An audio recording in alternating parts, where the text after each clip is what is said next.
Hello everyone, welcome to my kitchen. My name is Michael and today I'm going to share with you my recipe for a cranberry orange bread.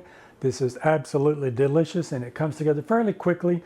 I've got a 9x5 pan here and I've got that lined with some paper. If you don't have the parchment paper, you can definitely just give it a good spray.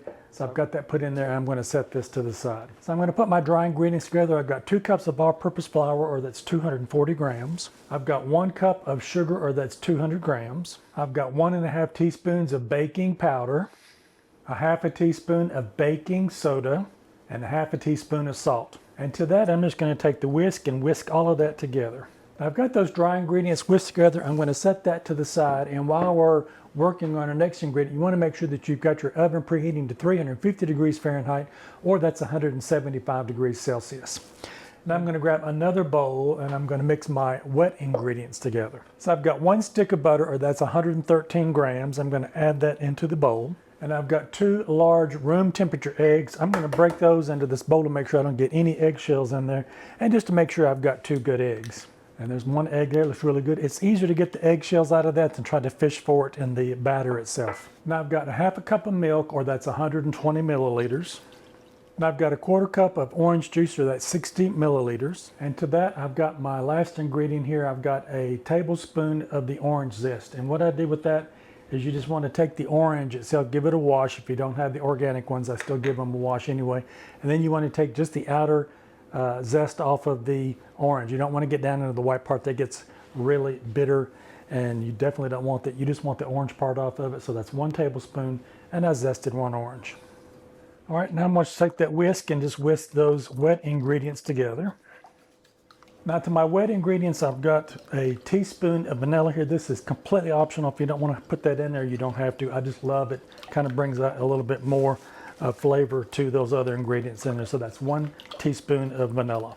Now I'm going to bring my dry ingredients back, and I've got my cranberries here. This is 1.5 cups of cranberries, so that's 160 grams. And I give those a good wash and I dry them off. You want to kind of pick them and make sure that you don't have any shriveled ones in there, and that you've got some really good ones. If you can't find the fresh ones, then you can definitely use the frozen ones. Just make sure you thaw those out and then kind of dry those off with a paper towel. And what we're going to do now is I'm going to take just a little bit of my flour, and I've got my clean hand here, and I'm just going to put a little bit over my cranberries there, and I'm just going to give that little toss through. And what that's going to do, once I get that put into the mixture and the batter together, is they're going to kind of want to stay suspended in your bread, and by doing that they will stay suspended in it. It won't float to the bottom. So just a little bit of the dry ingredients in there on the top of those, and they'll be suspended in your bread. So that's what they look like when that has happened. All right, I've got everything ready to go now, and I've got my wet ingredients and dried ingredients here. I'm going to mix those together now. And with that, we don't want to overwork that. We want that just where that comes together and you don't see that flour in there anymore. If you overmix it too much, you'll get a really dense batter, and you definitely don't want that. So just give it a little bit of a mix until everything comes together. All right, I've got that combined together now. We'll take our cranberries and we'll go ahead and fold those in as well. And these are completely optional if you don't want to put these in. I've got a half a cup of pecans that I've roughly chopped here, or that's 50 grams, or you can use walnuts if you like that. I really like the taste that the pecans gives to it, and we'll just give those a little bit of a fold in as well. I've got that all mixed together now, and I'm going to go ahead and put that into my lined baking pan here. And you can see how those cranberries are kind of suspended in that batter. That little bit of flour that we put in there is really going to help those stay suspended when that bakes. All right, now I'm going to take the side of my spatula and just kind of spread that out a little bit so that we get that into all of the corners of our pan. And if you want to, you can take it and give it a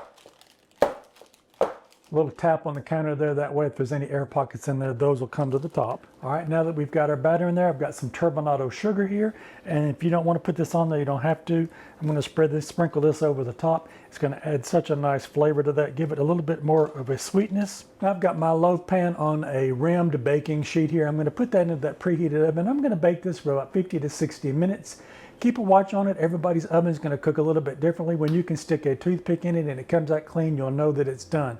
I'll see you when this is done. I'm back and my cranberry orange bread is done now, and I wanted to show you what that looked like. It did cook for about 45 minutes, so definitely keep a watch on your oven. Everybody's going to cook a little bit differently, and you want to let this cool in the pan. Once you take it out and you've checked it to make sure that it's done all the way through, you want to leave it in the pan and let it cool in the pan for about 10 minutes. So mine's been in the pan for about that long now, and I'm going to take it out, and I'm just going to grab the sides here of this paper. This is what makes this so nice, is you can just lift this right out of there, and you've got a nice clean pan. And I'm going to go ahead and set this in the sink, and I'll be right back. All right, with this, I'm just going to remove the paper on the sides here. I'm going to let this sit on this rack and completely cool down, and then we're going to put our glaze on the top of it. Now, if you don't want the glaze on it, you don't have to put that on there. You can eat it just as the way that it is right now. But let's just take it up a little bit to a higher notch, and we're going to put some orange glaze on the top of it. All right, so I've got my bread sitting here on this rack. I did take the paper out from under it so we can let that air get all the way around it to let that cool down. And then I'm going to transfer it to this plate here in just a minute. So let's go ahead and get our glaze made. I've got 1 cup, that's 120 grams of powdered sugar. And normally when I make my glaze, I would use a half and half or a cream or a milk to go in there to get that dissolved together. But today I'm going to make this an orange glaze. And I've got some of the squeezed orange juice that I had from one of my oranges here. And I've got some of the zest from another orange also. So I'm going to put my zest in with my sugar, and it's not very much because it'll go a long way with that. And I'm just going to kind of give that a stir around there with the spoon. Now to make our glaze, it's going to take into consideration a couple of factors. One of them is going to be humidity. If you've got a little bit of moisture in your powdered sugar, you might not need as much of the orange juice as if somebody was in a drier area and you've got really dry powdered sugar, you might need a little bit more. And then it all depends on how you like it. If you like it kind of thick, then you won't put as much orange juice in it. If you like it more on the runny side, then you just put a little bit more in it. So everybody's taste is going to be just a little bit differently. And I'm going to show you the consistency where I like it. It's really forgiving because if you get it too runny, you can always add some more powdered sugar in it and it'll thicken it back up again. And if you let it sit for a little while you're waiting on your bread to cool down, and it thickens up a little bit, you can always put just a little bit more juice in it, and that will kind of loosen it up a little bit. So it's really forgiving once you get to the point. If you get it too thick, you want to put more in it, you can to thin it down.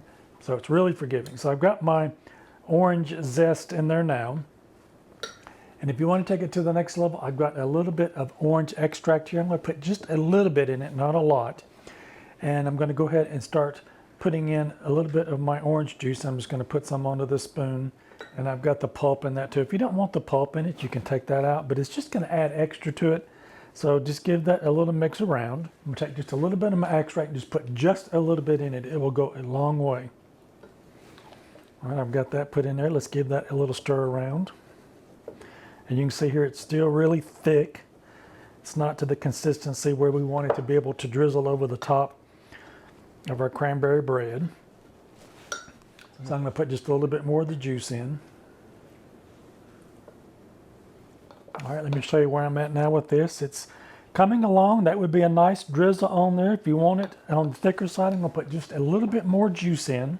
All right, so I've got my glaze now to where I wanted. I wanted to show you what that looked like. You can see it's coming off the spoon really nice. It's still moderately on the thick side, but still a little bit runny there, so that we can actually move that across the top of the cranberry bread. So it just all depends on what you like, and that orange zest in there is really pretty. It's going to add some nice contrast to the glaze. All right, so I'm going to check my bread now. It feels fairly cool. I'm going to go ahead and bring my plate over here. Now this glaze is really easy to make, and if you find that you need some more, you can definitely just get you some more of your powdered sugar out and just put some more over the top of it. I'm going to use this spout that's on my measuring cup here. I'm just going to start and just run across the top and just kind of drizzle it across the top. Run it down the sides. I'm going to save me a little bit back from my piece that I'm going to use for my taste test. All right, now that I've got my drizzle on there, I've got me a serrated knife here. I'm going to get me a piece of this and give it a try. Let me show you that side view of that. Those cranberries in there, those pecans in there. We've got some nice texture to the crumb that's in our cranberry orange bread here, and let's give it a try. All right, with my slice I've got here, I'm going to put me just a little bit of glaze on there so I can get a little bit of that taste as well. Look how pretty that is. It's nice.